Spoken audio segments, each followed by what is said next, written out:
Hello बच्चों and warm welcome you all to my channel पढ़ लो। और आज हम बात कर रहे हैं क्लास 10th का मैथ्स का पेपर, सैंपल पेपर है बॉस।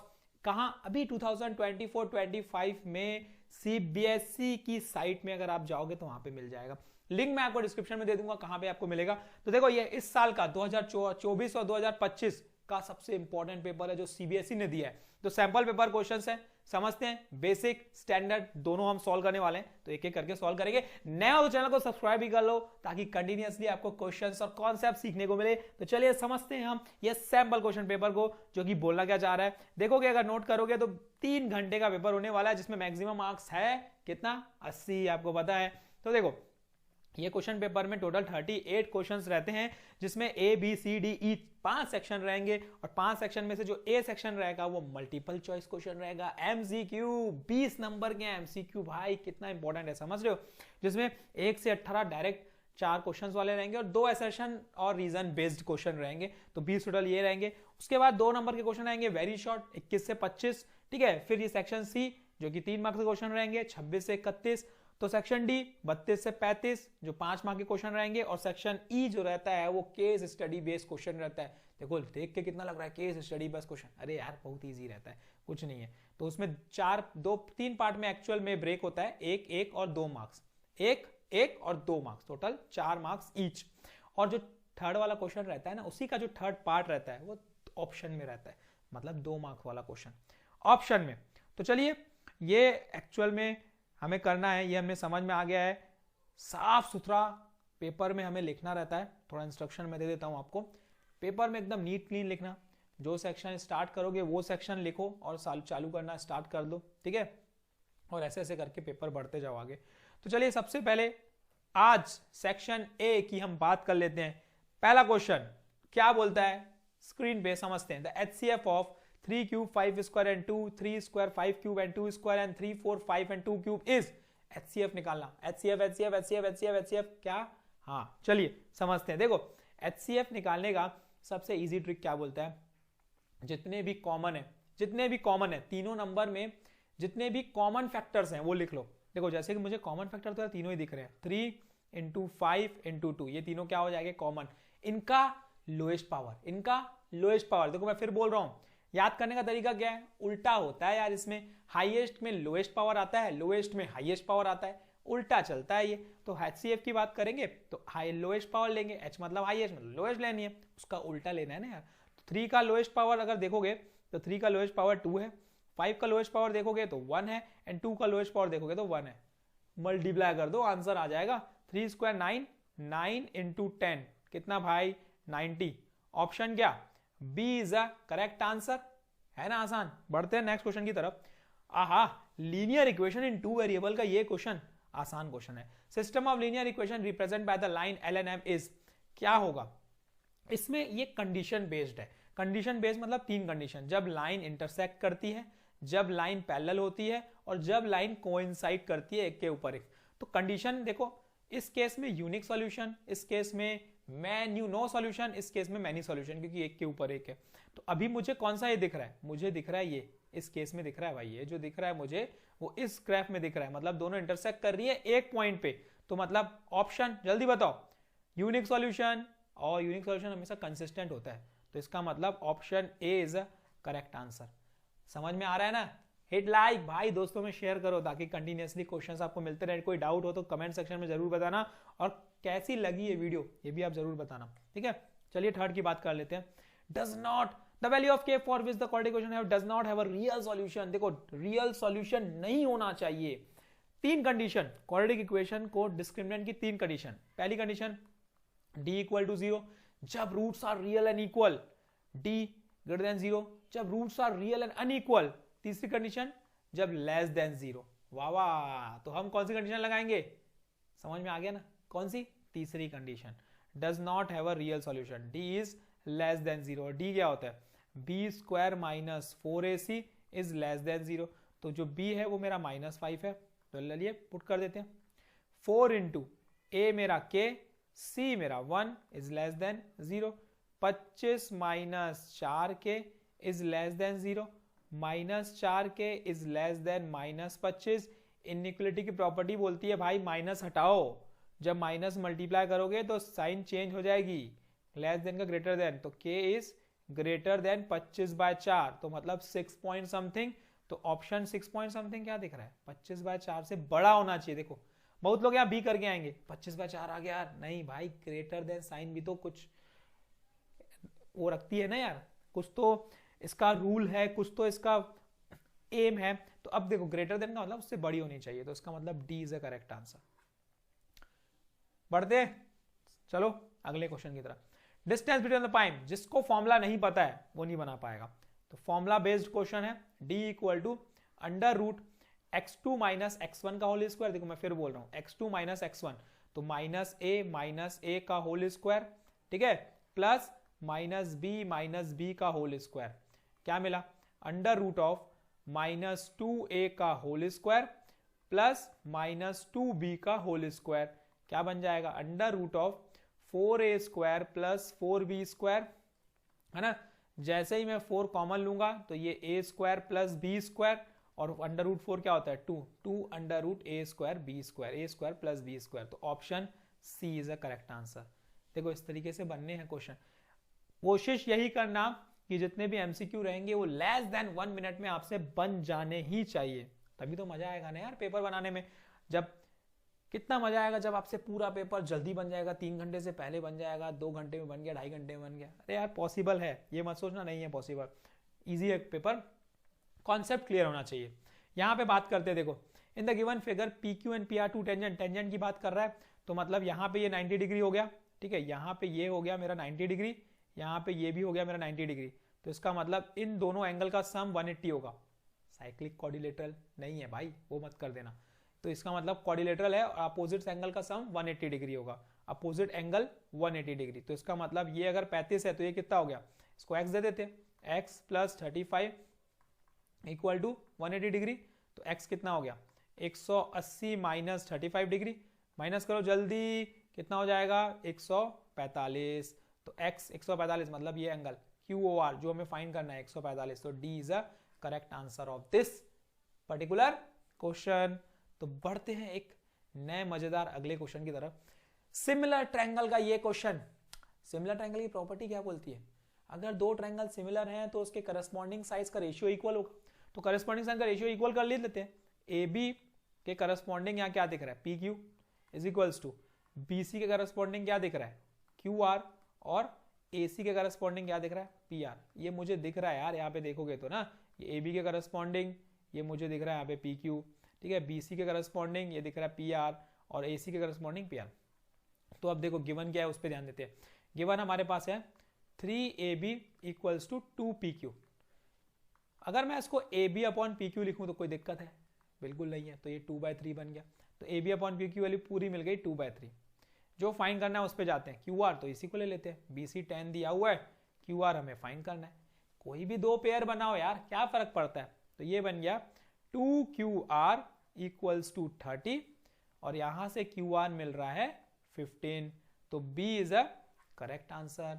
बढ़ते हैं अगले क्वेश्चन की तरफ, जल्दी जल्दी बन रहे हैं क्वेश्चन यार, मजा आ रहा है क्वेश्चंस बनाने में, बिल्कुल आ रहा होगा, है ना। तो देखो 3 cot A equal to 4, cot A की वैल्यू दे दिया गया है कितना 4/3, और मुझे निकालना है sec। cot और sec का कोई रिलेशन है नहीं है, लेकिन cot और sec और tan का रिलेशन जरूर है, तो मैं cot से tan ले सकता हूं, tan A is equals to 1/cot मतलब 3/4, ठीक है। अब tan का रिलेशन है sec के साथ, क्या होता है 1 plus tan square A equal to sec square A, तो यहां से क्या वैल्यू मिल गई, देखो 1 प्लस 9/16, ये अंडर रूट इक्वल टू मिल गया मुझे sec A। सॉल्व करोगे 16 प्लस 9 ये हो गया 25 डिवाइड बाय 16, सिंप्लीफाई करोगे तो यही आएगा ना यार sec A। तो इसका मतलब जो sec A की वैल्यू आ गई यहाँ पे कितनी आ गई 5/4, ऑप्शन क्या दिख रहा है 5/4, A is a correct answer.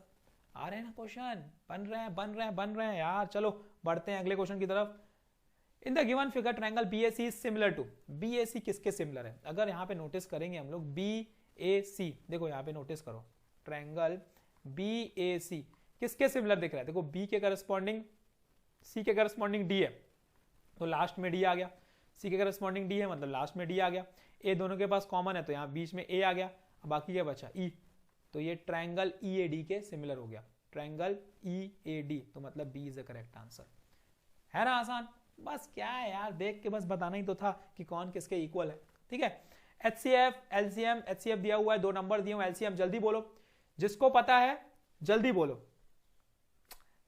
Yes, HCF into LCM equals to product of 2 number, ये फॉर्मूला लगने वाला है। HCF कितना 21, LCM फाइंड करना है हमें, product of 2 number 420 into 189।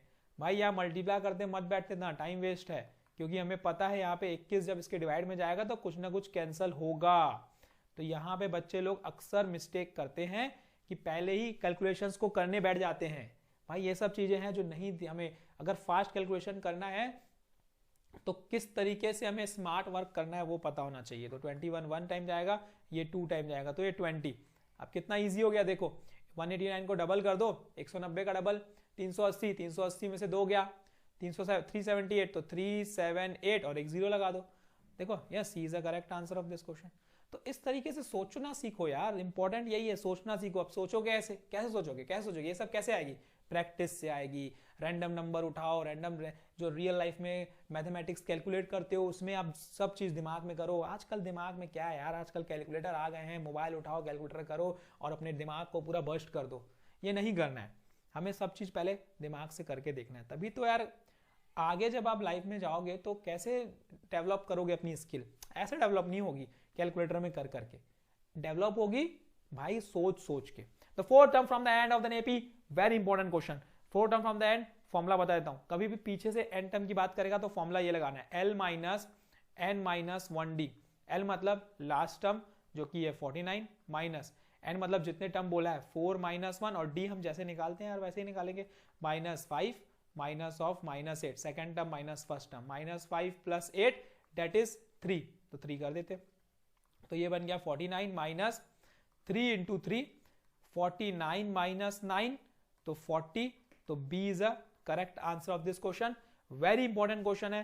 Fourth term from the end मतलब कोई भी nth term from the end की बात करेगा, यहां पे लिख लेना भैया, nth term from an end, ठीक है। तो ये फॉर्मूला है L minus N minus 1D और आपका आंसर आ जाएगा, डेफिनेटली पूछता है एग्जाम में। बढ़ते हैं नेक्स्ट क्वेश्चन की तरफ। The perimeter of a given triangle, देखो ये अच्छा क्वेश्चन है, यहां समझने की बात है। देखो यहां समझने की बात ये है कि अगर ये 6 है तो ये भी 6, ये 8 है तो ये भी 8, ये x ले लेते हैं, इसको x ले लेते हैं, तो जब भी पेरीमीटर है ये x x सेम क्यों हुआ भाई, सेम पॉइंट से अगर 2 टेंजेंट निकल रहे हैं, देखो ये सेम पॉइंट से 2 टेंजेंट निकल रहे हैं ऑन द सर्कल, इक्वल होते हैं, मुझे पता है। सेम पॉइंट से 2 टेंजेंट निकल रहे हैं, इक्वल होते हैं, तो मतलब B से 2 टेंजेंट निकले, C से 2 टेंजेंट निकले, A से 2 टेंजेंट निकले और सब बराबर हो गए। और पेरीमीटर ऑफ ट्रायंगल दिया हुआ है, और पेरीमीटर क्या होता है, सबका सम, सबका सम। तो x plus 6 plus x plus 8 plus 6 plus 8 equal to कितना, 38। कितना हो गया ये, 2x प्लस 6 और 6 12, 12 और 8 18, 12 और 8 20, 20 28, 28 मतलब 38 में से जब 28 जाएगा, 38 में से 28 जाएगा तो 10 बचेगा और x इक्वल टू कितना हो जाएगा, 5 आ जाएगा। ठीक है, ये आ गया B is the correct answer. Actual में है क्या, हमें सब चीज देखो, छोटी छोटी कैलकुलेशंस तो खासकर हमें जल्दी करने के लिए माइंड में ही करनी पड़ेगी। कौन प्लस करते बैठे, उंगलियां करते बैठोगे क्या, नहीं ना यार। तो डेवलप कैसे करोगे, प्रैक्टिस से करोगे, डेली प्रैक्टिस करोगे क्वेश्चंस की तो आपसे बनेंगे। अच्छा यही क्वेश्चन की बात कर लेते हैं, वेरी इंपॉर्टेंट, सिर्फ फॉर्मूला पता होना चाहिए, सिर्फ वैल्यू पता होना चाहिए। tan 30 की वैल्यू, tan 30 की वैल्यू देखो मैं बताता हूँ, tan 30 1/√3 होता है। कंफ्यूजन कहाँ होता है, tan 30 और tan 60 में कंफ्यूजन होता है भाई। tan 30 1/√3 और tan 60 √3, यही 2 वैल्यू है जो इंपॉर्टेंट है, क्योंकि tan 45 तो 1 ही होती है, tan 45 की वैल्यू 1 होती है, तो यही इंपॉर्टेंट है। इसमें कंफ्यूजन होता है किसमें √3 किसमें 1/√3, तो 30 वाले में 1 रहता है और 60 वाले में √3 रहता है, इतना समझ लो। ठीक है, चलो अब बात करते हैं हम लोग। ठीक है, अब बात करते हैं हम लोग, चलो यहां पे आ गई मेरी वैल्यू पुट करनी है, 1 माइनस 1/√3 का स्क्वायर मतलब 1/3 डिवाइडेड बाय 1 प्लस 1/3, कितना हो गया 3 माइनस 1, ये 2/3 डिवाइड बाय 4/3। सॉल्व करने पे क्या आएगा, 2/3 इंटू 3/4, 3 3 कैंसल, 2 1 टाइम, 2 2 टाइम, तो कितना आ गया 1/2। अब पता ये करना है कि 1/2 किस में आता है, cos 60 में कि sin 60 में कि 1 में कि tan स्क्वायर 60 में। देखो 1 और tan 60 तो हो नहीं सकता, बाकी बचा sin 60 cos 60, तो इन दोनों में से एक ऑप्शन होगा, तो वो है cos 60। ठीक है, तो ए इज द करेक्ट आंसर। अब ये फॉर्मूला आप याद करना पड़ेगा, वैल्यूज आपको याद करनी पड़ेगी एक्चुअल में। मैंने कैसे याद किया, मैंने 3 वैल्यू याद की बस साइन की। मैंने कैसे याद की, 1/2, 1/√2, √3/2, ये मैंने याद कर ली है, ये दिमाग में मेरे बैठ गया है, फिट हो गया है कि भाई ये जो है ये 30 है, ये 45 है और ये 60 है। ये मेरे फिट हो गया है कि ये साइन की वैल्यू है ना, साइन की वैल्यू है। अब जीरो का तो पता ही है 0 होता है, 90 का मुझे पता है कि क्या होता है 1 होता है बस। अब कॉस इसका अपोजिट होता है मुझे पता चल चुका है, तो यहाँ पे 1, यहाँ पे √3/2, ये तो वैसे का वैसे ही, ये 1/2 और ये 0। बस इस तरीके से मैंने इसको याद किया है, तो बस मुझे पता चल गया इसके हिसाब से कि 1/2 भाई, यहाँ पे जो 60 है साइन 60 है वो √3/2 है, लेकिन 1/2 चाहिए तो मुझे साइन पता है, जो साइन 30 का है वो cos 60 का है, तो सोचना पड़ता है और कुछ नहीं। तो ये आपका कंप्लीट होता है ये क्वेश्चन। चलिए बढ़ते हैं अगले क्वेश्चन की तरफ। The total surface area, the total surface area of solid hemisphere, तो डायरेक्ट फॉर्मूला पूछ लिया यार। हेमिस्फीयर की बात करेंगे, टोटल सरफेस एरिया के हेमिस्फीयर की बात करोगे तो ये होता है मेरा 2πr², जिसको कर्व बोलते हैं, और ये मुझे सर्कल है πr², दोनों को जोड़ोगे तो 3πr²। तो option C is the correct answer of this question. है आसान, सिर्फ फॉर्मूला पूछ लिया है। Which of the following can not be probability of an event. देखो प्रोबेबिलिटी हमेशा होती है, याद दिमाग में बैठा लो, प्रोबेबिलिटी हमेशा होती है 0 से 1 के बीच में, 0 से 1 के बीच में, 0 और 1 भी हो सकती है, 0 और 1 के बीच में। अब परसेंटेज वाइज गिनोगे तो 4 जो % होता है वो क्या होता है, वो होता है 0.04, इनके बीच में आ रही है, यस आ रही है 0.04। यहाँ पे 0.4 की बात करेंगे तो ये भी इनके बीच में आ रहा है। यहाँ पे देखोगे 4 भाई 1 से बड़ा है, तो इसका मतलब क्या नहीं हो सकती, डी हमारी वैल्यू नहीं हो सकती, प्रोबेबिलिटी नहीं हो सकती। प्रोबेबिलिटी हमेशा 0 और 1 के बीच में होती है। तो चलिए आगे बढ़ते हैं। The roots of the quadratic equation are, तो पहले क्या निकालना पड़ेगा, डिस्क्रिमिनेंट। डिस्क्रिमिनेंट का फॉर्मूला b² - 4ac, b क्या -4√3 का whole square -4 into a into C, कितना हो गया 16 इंटू 3 48, 16 इंटू 10 48, 48 माइनस 48 0, और जब डिस्क्रिमिनेंट 0 होता है तो roots are real and equal होते हैं, तो option B is the correct answer, roots are real and equal. बढ़ते हैं नेक्स्ट क्वेश्चन की तरफ। अच्छा क्वेश्चन है, देखो मीडियन क्लास, कभी भी अगर आप दिमाग में बैठाओगे तो मीडियन निकालते कैसे थे, मीडियन निकालते थे क्यूमुलेटिव फ्रीक्वेंसी लेता थे, और क्यूमुलेटिव फ्रीक्वेंसी हमेशा एक गिवन है ना, बिलो वाले में हमेशा CF ही दी रहती है, तो n/2 करते थे हम, n/2 मतलब 80/2, कितना हो गया 40। अब क्यूमुलेटिव फ्रीक्वेंसी में हम ढूंढते थे कि 40 किस बीच में आ रहा है, 40 आ रहा है इस बिलो 40 में, 40 आ रहा है ये बिलो 40 में। अगर नोटिस करोगे 28 से बड़ा है ना, और 30 से 28 से बड़ा 56 से छोटा, तो मतलब 30 से बड़ा 40 से छोटा, 30 से बड़ा 40 से छोटा, मतलब जो मीडियन क्लास हो गई, जो मीडियन क्लास हो गई वो कौन सी हो गई, मीडियन क्लास वो हो गई 30 to 40, क्योंकि इसी 30 to 40 में, इस 30 to 40 में जो नंबर ऑफ स्टूडेंट्स हैं वो 56 है अकॉर्डिंग टू क्यूमुलेटिव फ्रीक्वेंसी। तो मीडियन क्लास इसी तरीके से निकलती है। ठीक है, ये है मीडियन क्लास। मीडियन क्लास कितनी 30 to 40। क्या देखना था, सिर्फ हमें क्यूमुलेटिव फ्रीक्वेंसी n/2 टोटल करके n/2 करना था और देखना था कि ये किस रेंज में आ रहा है, दैट्स ऑल। वही आपकी क्या हो जाएगी, मीडियन क्लास हो जाएगी। तो ये कंप्लीट होता है हमारा क्वेश्चन। ठीक है, बढ़ते हैं नेक्स्ट क्वेश्चन की तरफ।